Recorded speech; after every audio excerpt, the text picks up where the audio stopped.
Hoje nós vamos estudar um tema muito importante aqui no programa Adoração. Todos nós estamos inseridos em uma guerra espiritual e em qualquer estratégia de guerra é importante saber quais são os pontos fortes e os pontos fracos do inimigo. E você também precisa mapear quais são os seus pontos fortes e quais são os seus pontos fracos. Agora, nessa guerra espiritual, o nosso maior inimigo é quem você mais subestima. O tema de hoje é Vencendo o Inimigo Interior. O programa Adoração está começando e aqui é o seu encontro com a Palavra de Deus.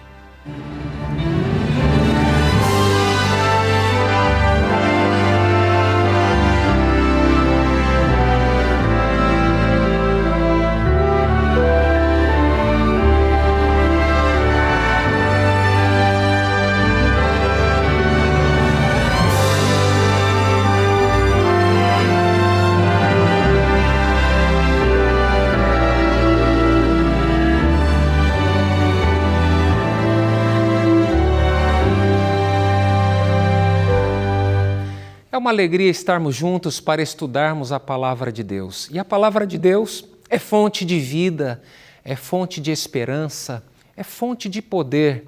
E por isso nós precisamos estudar a Palavra de Deus, porque a Palavra de Deus é a revelação de Deus. A Palavra de Deus revela quem Deus é, quais são os planos que Ele tem para a nossa vida. E como é importante a gente saber quem Deus é e quais são os planos que Ele tem para cada um de nós. E é por isso que aqui na Novo Tempo nós oferecemos a você a oportunidade de estudar a Bíblia e se aprofundar no conhecimento da Palavra de Deus. E agora temos um estudo novo, um lançamento, um estudo bíblico em áudio. O título do estudo bíblico é O Deus que Fala. Neste curso bíblico em áudio você terá ali acesso a 16 lições contendo os temas mais importantes das doutrinas bíblicas, doutrinas cristãs. Você que gosta de fazer alguma atividade no dia a dia, ouvindo alguma coisa, você pode fazer essas atividades ouvindo ali os estudos a respeito da Palavra de Deus. Você que, por exemplo, tem alguma dificuldade de leitura, você pode solicitar esse material. Na verdade, esse material ele é online. Você vai acessar a Esperança, é o WhatsApp 12 98200 0062. É importante que você salve este número no seu celular, para que ao você entrar em contato, mandar uma mensagem, você vai dizer assim: eu quero fazer o curso O Deus que Fala. E então você vai receber as instruções e vai passar a ouvir os áudios deste material maravilhoso para a edificação da sua vida espiritual. Então vou repetir o número da Esperança. A Esperança é a nossa evangelista virtual, digital. E você então pode anotar aí 12 98200 0062. E agora nós vamos estudar a Palavra de Deus. E antes de abrir a Bíblia, eu quero convidar você para orar comigo, porque o tema de hoje ele é muito importante. Estamos falando sobre guerra, estamos falando sobre uma luta contra o nosso maior inimigo. E nós vamos descobrir quem é o nosso maior inimigo e como nós podemos ser vitoriosos nessa guerra espiritual. Feche seus olhos e vamos falar com Deus neste momento. Pai de amor, neste momento eu rogo que a Tua Palavra fale ao nosso coração com poder. Foi por meio desta palavra que Tu criaste o céu, a terra e o mar e tudo que neles há. E é por meio desta palavra que Tu sustentas o universo. E neste momento nós rogamos que o poder da Tua Palavra, mediante a ação do Teu Santo Espírito, nos comunique vida, entendimento, sabedoria, para que possamos ser vitoriosos em Cristo Jesus. Nós Te pedimos e Te agradecemos, em nome de Jesus. Amém. Quem você pensa que é o seu maior inimigo?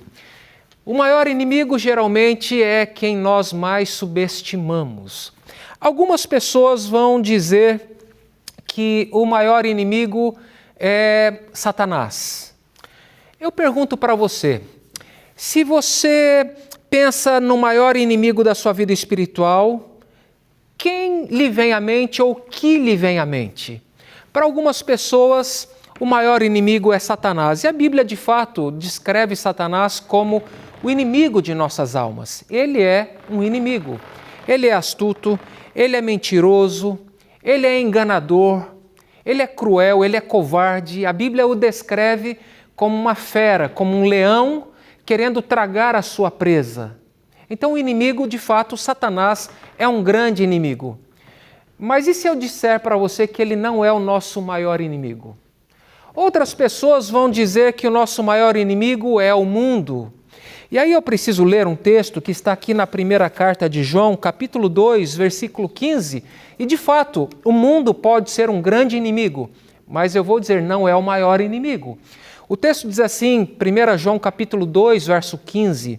Não amem o mundo, nem as coisas que há no mundo. Se alguém amar o mundo, o amor do Pai não está nele. Porque tudo que há no mundo, os desejos da carne, os desejos dos olhos e a soberba da vida, não procede do Pai, mas procede do mundo. Ora, o mundo passa, bem como seus desejos, mas aquele que faz a vontade de Deus permanece para sempre. Algumas pessoas então vão dizer que o mundo é o maior inimigo. E eu vou dizer aqui, não é o maior inimigo. De fato, pode ser um grande inimigo, as coisas do mundo, a cultura caída, os costumes prevalecentes que são contrários aos princípios cristãos, tudo isso exerce uma influência negativa sobre o cristão, mas eu posso dizer, sem sombra de dúvidas, de que o mundo, com toda a sua influência, não é o nosso maior inimigo. Outros ainda vão dizer que os maiores inimigos para o nosso crescimento espiritual são as pessoas. Porque as pessoas são más e no contexto onde eu vivo, as pessoas não são boas. Elas exercem uma influência muito ruim, elas me perseguem e eu vou dizer para você, por mais que as pessoas sejam más, nem todas, obviamente, a Bíblia diz que todos pecaram, então, em um certo sentido, todos nós somos seres que nos corrompemos no pecado. Então todos nós estamos contaminados com o mal. Mas existem pessoas que são tementes a Deus. Então eu preciso aqui esclarecer que tem pessoas que são, embora sejam contaminadas com o mal, com o pecado, são pessoas que vivem na presença de Deus e temem ao Senhor. Mas tem outras pessoas que não têm o temor do Senhor. Então, algumas pessoas vão dizer, não, o meu maior inimigo são as pessoas, porque essas pessoas me perseguem, são inimigos e etc. Elas podem ser de fato um inimigo, mas não é o seu maior inimigo. Outras pessoas ainda vão dizer que o maior inimigo para o nosso crescimento espiritual, a nossa vida espiritual, é a internet, com tudo que ela oferece. E de fato, a internet oferece muitas coisas, não é verdade? Você tem acesso rápido a todo tipo de informação, informações boas e informações ruins. E dependendo do uso que se faz da internet, de fato, a internet não é algo bom. Agora, se faz bom uso da internet, é claro que ela traz grandes benefícios. Por exemplo, nós aqui na TV Novo Tempo estamos apresentando esta mensagem agora na TV, mas também está passando na internet, no YouTube. Então, dependendo do uso que se faz da internet, legal, muito bom. Mas dependendo do uso, quem sabe, né? Realmente pode não ser algo muito bom. É claro, a internet também apresenta coisas muito nocivas. O crime também se espalha pela internet.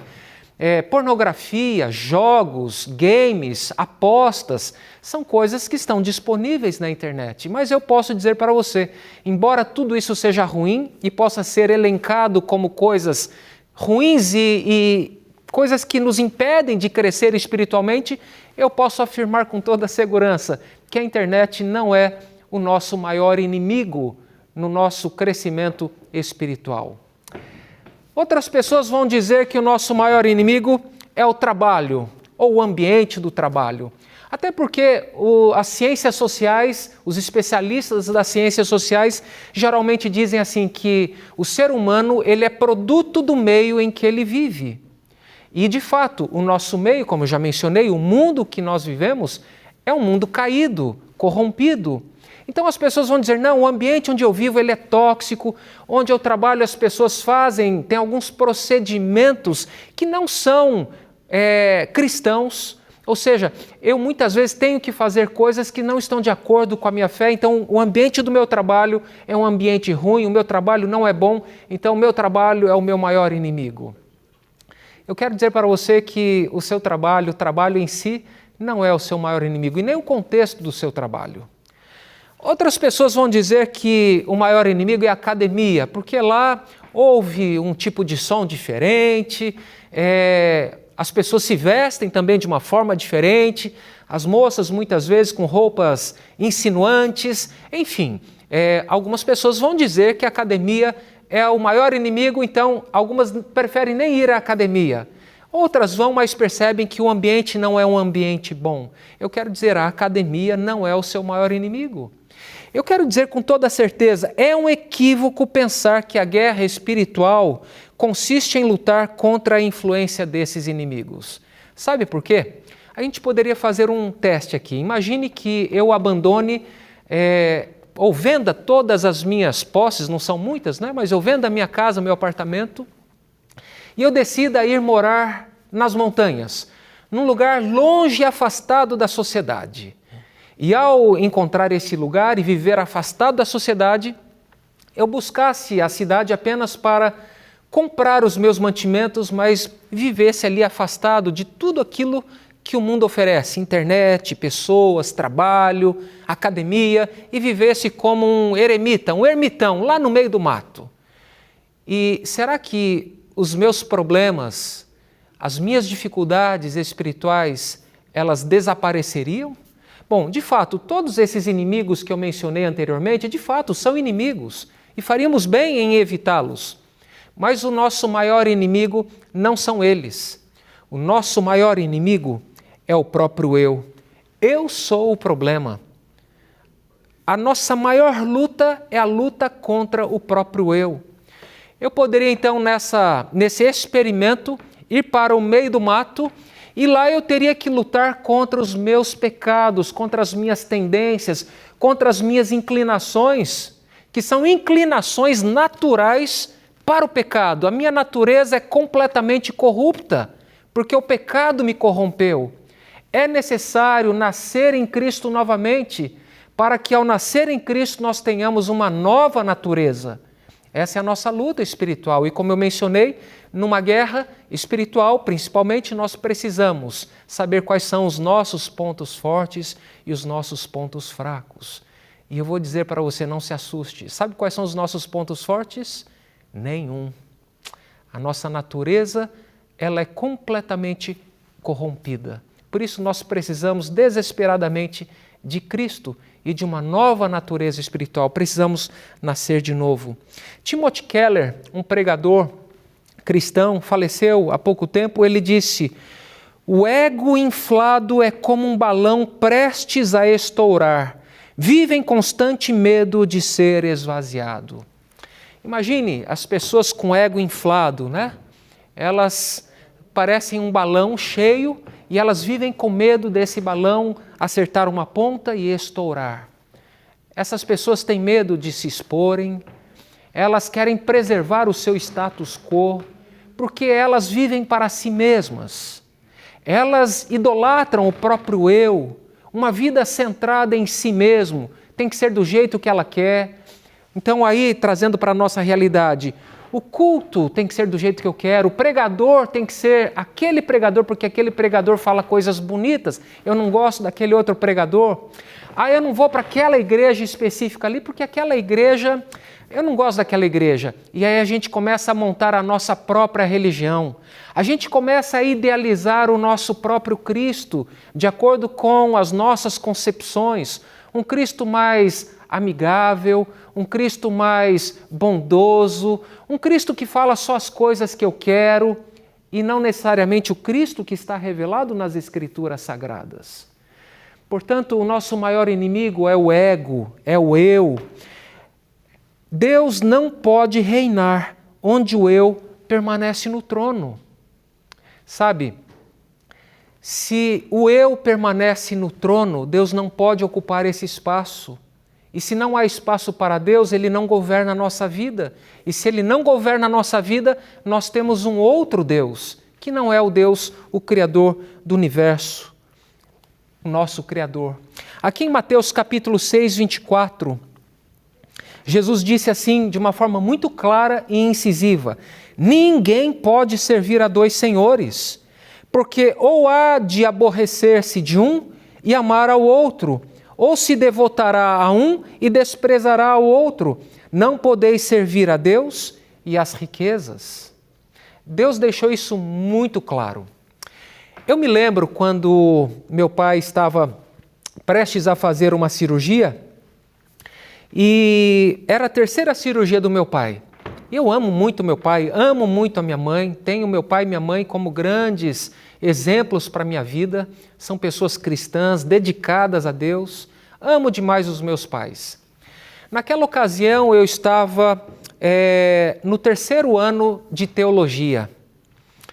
A minha vida tinha acontecido um problema na minha vida pessoal, não estava feliz, estava triste.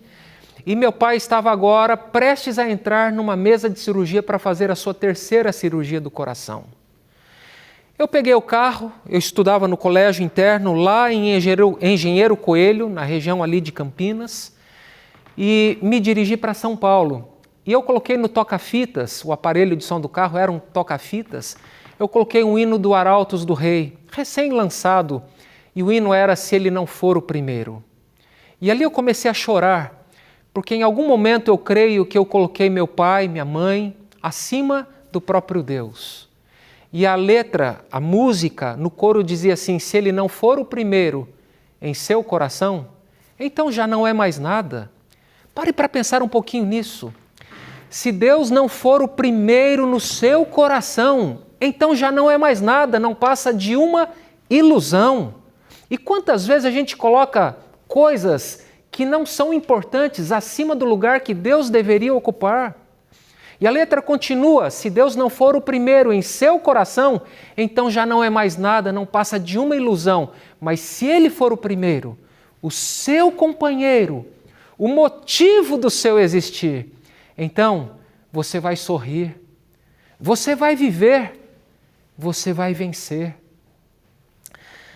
Sabe, na linguagem médica, existe uma diferenciação entre urgência e emergência. Urgência é aquilo que pode ser deixado para depois. Se não atender imediatamente, o paciente vai sobreviver. Mas emergência é algo que não pode ser deixado para depois. O atendimento deve ser imediato. Nós muitas vezes colocamos aquilo que é urgente acima daquilo que é emergência. E para piorar a situação, muitas vezes nós colocamos coisas fúteis, coisas desprezíveis, acima daquilo que é emergência. E sabe o que é emergência na nossa vida? Nós precisamos de comunhão com Cristo. Nós precisamos depender de Cristo. Nós precisamos estar na presença de Cristo. E quantas vezes nós escolhemos outras coisas para satisfazer o eu, para satisfazer o ego, acima do próprio Deus. Às vezes a gente pode colocar um pai, uma mãe, um filho, a esposa, o esposo, acima do próprio Deus. Ou seja, nós criamos outros deuses para nós. E o resultado é tragédia. Não é bom, porque sempre vai existir um vazio do tamanho da eternidade no nosso coração, se Deus não for o primeiro. Há um encontro de Jesus com um jovem. Está descrito aqui no livro de Mateus capítulo 19. A Bíblia o descreve como um jovem rico, e eu quero ler aqui a partir do verso 16. E eis que alguém, aproximando-se, lhe perguntou: Mestre, que farei eu de bom para alcançar a vida eterna? Pare para pensar, essa pergunta começa com um pressuposto errado, porque Cristo já fez tudo o que nós precisávamos para herdar a vida eterna. A única coisa que nós precisamos fazer é aceitar esse dom. Mas o jovem pergunta: como? O que posso fazer para herdar a vida eterna? Ele tinha uma dor no coração. Ele tinha um anseio muito grande no coração. E ele faz uma pergunta sincera, e Jesus entra no raciocínio daquele jovem e responde de acordo com o raciocínio daquele jovem. Verso 17, respondeu-lhe Jesus: por que me perguntas acerca do que é bom? Bom, só existe um. Se queres, porém, entrar na vida, guarda os mandamentos. Eu quero dizer para você aqui que Jesus, ao responder a pergunta do jovem, ele entra no raciocínio daquele jovem para expor uma situação mais profunda que não dá para ver pela superfície. Então Jesus ele diz assim, se queres herdar a vida eterna, guarda os mandamentos. Eu pergunto para você, é possível herdar a salvação, ser salvo pela devolução do dízimo? Claro que não. É possível ser salvo pela observância do sábado? É claro que não. É possível ser salvo por não adulterar? É claro que não. Agora, uma pessoa salva, ela obedece os mandamentos de Deus. A obediência à lei de Deus é um resultado da salvação que já foi operada, realizada no coração do crente. Então, por que Jesus ele diz assim, guarda os mandamentos? Ele entra na linha de raciocínio daquele jovem. E o jovem, no verso 18, diz assim, e ele lhe perguntou, quais mandamentos? Respondeu Jesus, não matarás, não adulterarás, não furtarás, não dirás falso testemunho, honra teu pai e a tua mãe e amarás o teu próximo como a ti mesmo. Aquele jovem, ele ficou talvez um pouco entusiasmado, porque aqui no verso 20 ele disse assim, tudo isso tenho observado, e que me falta ainda? Observe, aquele jovem tinha um vazio dentro do coração, aquele jovem era religioso, ele tinha práticas religiosas, mas ele tinha uma dor espiritual, ele tinha um vazio no seu coração, porque mesmo obedecendo todos os mandamentos, parece que havia um vazio no seu coração. E por que havia esse vazio? Verso 21, disse-lhe Jesus, se queres ser perfeito, vai, vende os teus bens, dá aos pobres e terás um tesouro no céu. Depois vem e segue-me. E esse relato termina de uma forma muito triste. Verso 22. Tendo, porém, o jovem ouvido esta palavra, retirou-se triste, por ser dono de muitas propriedades. Deixa eu perguntar aqui para você. Aquele jovem era religioso, não era? Era. Aquele jovem obedecia aos mandamentos de Deus, não obedecia? Obedecia, pelo menos de uma maneira formal, de uma maneira exterior. Mas quando Jesus diz assim, você quer ser perfeito? Vende tudo que você tem, dá aos pobres, então depois vem e segue-me. E aquele jovem saiu da presença de Cristo, entristecido. Por quê? Porque ele era proprietário de muitos bens, ele possuía muitos bens. Esse diálogo com Jesus ficou claro que o amor daquele jovem por Jesus ou por Deus não era maior do amor que ele tinha pelos seus próprios bens. E por isso ele saiu da presença de Cristo triste. Sabe, é muito fácil nós colocarmos qualquer coisa acima de Cristo, do lugar que Cristo deveria ocupar no nosso coração. E isso, de fato, é uma grande tragédia. Aquele jovem era religioso, mas tinha um vazio no íntimo do seu coração. Outro dia eu me encontrei com um amigo de escola, do ensino médio, muito tempo sem se ver. E aí eu o abracei e perguntei assim, e aí, e como é que você está? Como é que está a sua fé? Ele disse, que fé? Igreja. Não, eu não tenho mais fé, eu não creio mais em Deus. E estou muito bem. E eu olhei para ele com carinho e disse assim, mas meu amigo, não acreditar em Deus é ter um encontro com nada. Isso é desesperador. E mais, você tem um filho. E o seu filho precisa de uma instrução religiosa. Porque se a gente não tem uma vida com Deus, haverá uma dor no coração de um tamanho insuportável. Creio que talvez ali foi, não sei, né? A gente não sabe quais serão as circunstâncias da vida, mas já faz um tempinho isso. Eu não sei se eu vou encontrá-lo novamente. Eu aproveitei ali a oportunidade para encorajá-lo a buscar a Deus e a dar uma instrução religiosa para o seu filho. Sabe, às vezes é possível ser religioso, às vezes é possível ser, talvez, vamos assim dizer, espiritualmente praticante, mas ter um vazio no coração do tamanho da eternidade, porque Deus não ocupa o primeiro lugar.